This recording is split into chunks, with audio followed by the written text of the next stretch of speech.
S'il est difficile de dire précisément quelles substances les gens consomment en after, une chose est sûre, les drogues choisies sont déterminantes quant à la nature de celles-ci. Aussi beau et doux soit-il, l'after existerait-il sans les drogues?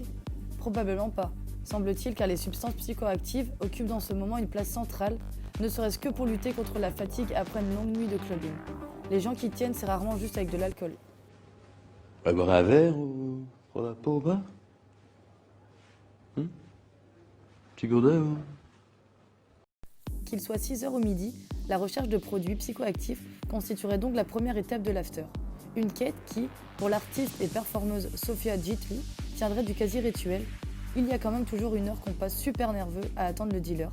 Même si je ne prends pas de drogue, je peux appeler les dealers, sinon je sens que l'after ne va jamais commencer. Les gens sous coke, leur plaisir vient du fait de reprendre une trace, raconter leur vie, se sentir cool jusqu'à la dernière phrase qui les met KO. Largement répandue sur Paris, la cocaïne semble souffrir d'une mauvaise réputation en tant que drogue d'after pour plusieurs raisons. C'est une drogue que tu peux pas partager et que tu fais un peu en scred, rappelle Sophie Dafter, autrice de la chronique La nuit devant soi. La cocaïne a comme effet de te rendre à l'aise, te sentir désinhibé et être sûr de toi. Aux antipodes de la cocaïne, la kétamine semble elle rencontrer un certain succès en after, favorisant notamment une ambiance cotonneuse parfaite pour atterrir en douceur.